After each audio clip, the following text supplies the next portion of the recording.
नमस्कार दोस्तों। आज का topic intensity of destructive interference and constructive interference है।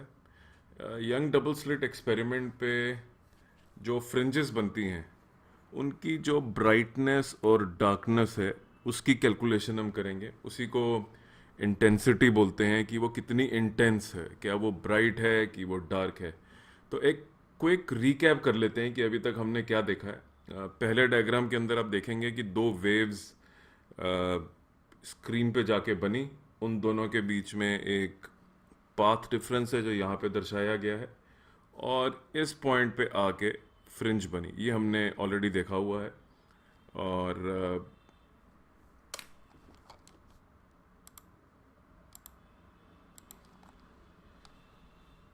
आगे बढ़ते हैं। अगले डायग्राम में आप देखिए वही पैटर्न जो है आपका यंग डबल स्लिट एक्सपेरिमेंट का, जहाँ पे उसको थोड़ा डिटेल में समझाया गया है कि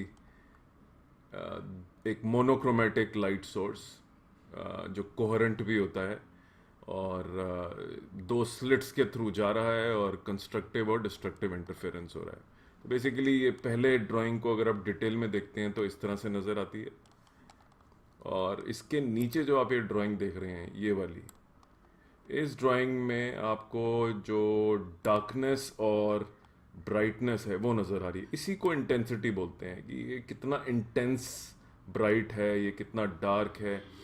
तो जो वर्ड इंटेंसिटी आज हम एनालाइज करने वाले हैं फ्रिंजेस की, that intensity is being referred to by way of brightness and darkness. तो एक डायग्राम और देख लेते हैं एज अ पार्ट ऑफ हमारा जो क्विक रिकैप कर रहे हैं अभी हम YDSC का, कितना हमने पढ़ लिया है उसको, कि जहाँ जहाँ पे कंस्ट्रक्टिव इंटरफेरेंस होता है, देखिए ये दो वेव्स हैं और ये दोनों की दोनों बिल्कुल आइडेंटिकल हैं। यहाँ पे दोनों का जो क्रेस्ट और ट्रफ है, माने हाईएस्ट और लोएस्ट पॉइंट, बिल्कुल तालमेल में चल रहा है। इसलिए जब ये दोनों मिलती हैं स्क्रीन पे तो कंस्ट्रक्टिव इंटरफेरेंस होता है और एक बहुत बड़ी वेव बन गई है। दोनों को जब ओवरलैप करा गया, सुपर इम्पोज करा गया, तो बड़ी वेव बन गई। उसका देखिए एम्पलीट्यूड जो है, जो स्पाइक है उसकी, ये काफ़ी बड़ी हो गई है दोनों के मुकाबले।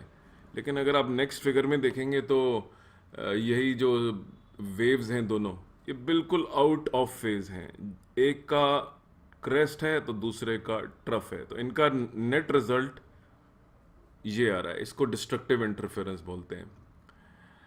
अब हमने बैकग्राउंड देख लिया है कि YDSC होता क्या है, उसका डायग्राम हमने रिकॉल कर लिया है, कंस्ट्रक्टिव इंटरफेरेंस देख लिया है, और हमने यहाँ पे देखा है कि ये ब्राइट फ्रिंजेस बन रही हैं, ये डार्क फ्रिंजेस बन रही हैं।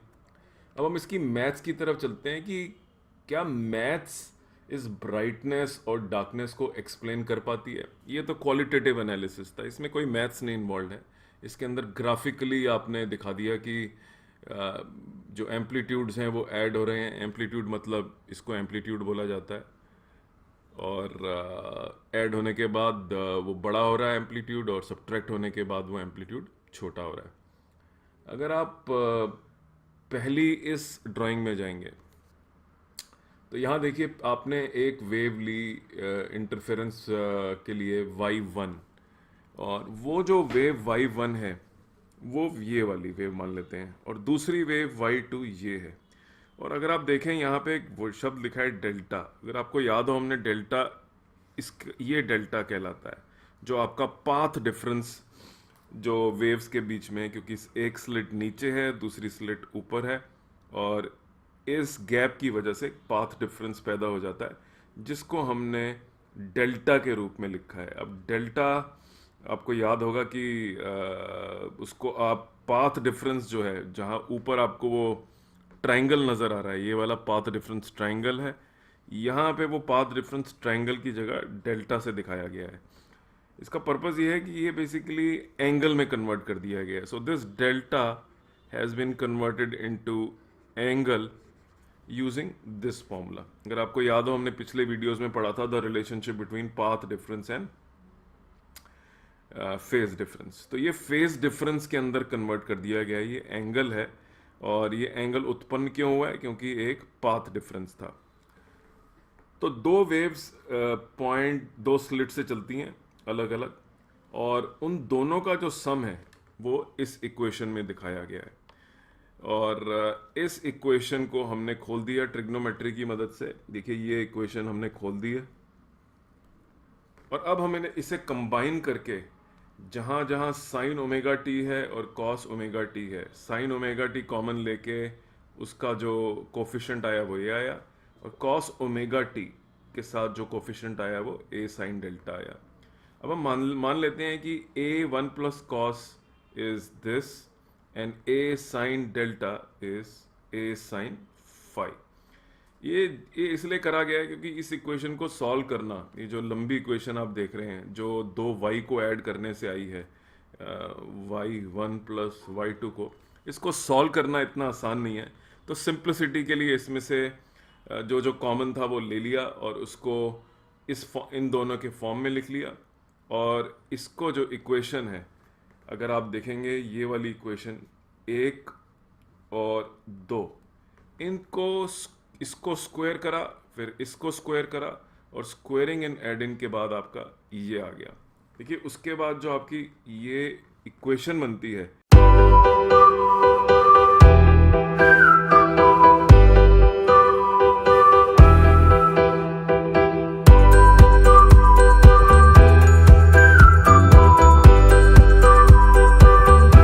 एम्पलीट्यूड की, वो बनती है A square is equal to 2a square 1 plus cos delta.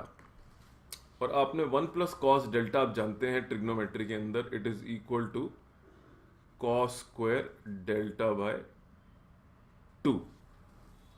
ये देखिए आपने यहाँ पे कॉस स्क्वायर डेल्टा बाय 2 लिख दिया।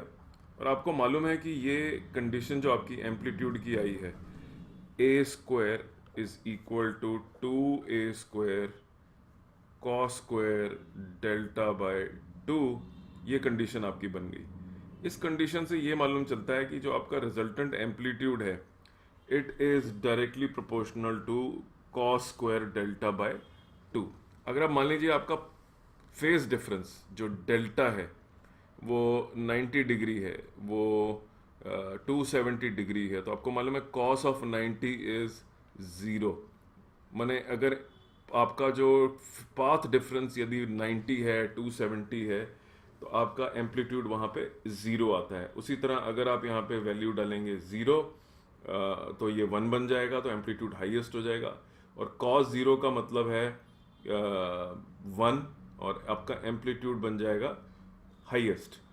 तो बेसिकली इस इक्वेशन के अंदर आपको दिखाया गया है कि जो दो वेव्स आपस में इंटरफियर करती हैं उनका पाथ डिफरेंस और फेज डिफरेंस एम्पलीट्यूड से कैसे लिंक हो जाता है, उनके जो फाइनल एम्पलीट्यूड या ब्राइटनेस जिसे बोलते हैं आप, वो ब्राइटनेस से कैसे लिंक हो जाता है।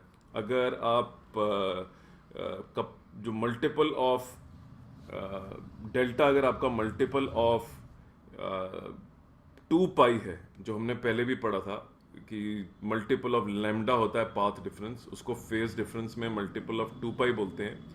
तो 2 पाई का मल्टीपल होने का मतलब है आप यहाँ पे 2 पाई डालते जाइए तो आपको 1 मिलता जाएगा। तो बेसिकली ये कंडीशन अगर आपको याद हो, ये कंस्ट्रक्टिव इंटरफेरेंस की होती है, और इससे इस नतीजे पे पहुंचा जाता है कि x is equal to 2n lambda by 2 is equal to n lambda. माने जहाँ जहाँ पे n की वैल्यू 1 है वहाँ पे ब्राइट फ्रिंज है। पिछले वीडियोस में हमने बताया था ब्राइट फ्रिंज की पोजीशन के लिए is equal to n lambda, माने मल्टीपल ऑफ लैम्डा होना ज़रूरी है। और उसी तरह से अगर आप इंटेंसिटी को 0 बना दें डिस्ट्रक्टिव इंटरफेरेंस के लिए, तो वही इंटेंसिटी में आपका cos delta by 2 equal to 0, ये तभी पॉसिबल है जब 2n plus 1 pi is equal to 0, माने delta is equal to pi 3 pi, माने आपका जो पाथ फेज डिफरेंस है that is coming out to be odd multiples of pi. और अगर आप इसको इस फॉर्मूले की मदद से, जो पिछले वीडियोस में आपने पढ़ा है, how to convert a phase difference in angle to a path difference in centimetre, तो आपका वो फॉर्मूला वापस आ जाएगा जो आपने पढ़ा हुआ है कि n प्लस 1 बाई 2 माने ऑड मल्टीपल्स ऑफ लैम्डा, जहाँ जहाँ पे होगा वहाँ पे आपकी जो पोजीशन होगी, मतलब आपका जो पाथ डिफरेंस है, अगर वो ऑड मल्टीपल ऑफ लेमडा है तो आपको डार्क फ्रिंज मिलेगी, अगर वो इंटीग्रल मल्टीपल ऑफ लेमडा है तो आपको कंस्ट्रक्टिव इंटरफेरेंस मिलेगा। तो बेसिकली इस इक्वेशन में देखें तो आपने ए स्क्वायर की कैलकुलेशन करी, उसके अंदर आप कॉस स्क्वायर लेके आए, कॉस स्क्वायर डेल्टा बाय 2, फिर कॉस स्क्वायर डेल्टा बाय 2 को आपने 1 और 0 डाल के देखा। यहाँ पे आपने उसे 1 डाला है, यहाँ पे आपने उसे 0 डाला है, और उसकी मदद से आपने डेल्टा निकाल लिए, वो वाले डेल्टा जहाँ पे मैक्सिमा हो सकता है, वो वाले डेल्टा जहाँ पे मिनिमा हो सकता है। तो बेसिकली आपका जो नेट रिजल्ट आता है वो आ रहा है जहाँ जहाँ पे डेल्टा इवन मल्टीपल ऑफ 2 पाई है वहाँ पे कंस्ट्रक्टिव इंटरफेरेंस, जहाँ पे ऑड मल्टीपल है वहाँ पे डिस्ट्रक्टिव इंटरफेरेंस। अब इसी बात को ग्राफिकली भी रिप्रेजेंट करा जा सकता है इंटेंसिटी में। ये लेफ्ट साइड पे आप देखिए इंटेंसिटी ग्राफ्स हैं ये। देखिए यहाँ पे आपका 2 पाई है तो आपकी हाईएस्ट इंटेंसिटी है, क्योंकि ये जो आई आप लिखते हैं जो ए स्क्वायर होता है, बेसिकली इंटेंसिटी जो होती है it is proportional to A square only. किसी भी इलेक्ट्रोमैग्नेटिक वेव की अगर आपको एम्पलीट्यूड मालूम है और आपको उसको इंटेंसिटी में कन्वर्ट करना है तो आप आई उसकी इंटेंसिटी को लिखेंगे proportional to square of its amplitude.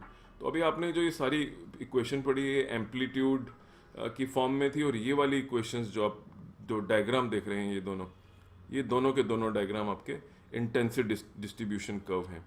और यहाँ पे साफ दिख रहा है कि जहाँ जहाँ पे आपकी वैल्यू 1 इंटीग्रल मल्टीपल है एन, आपका जो ऑर्डर ऑफ फ्रिंज होता है वहाँ पे आपका मैक्सिमम बन रहा है।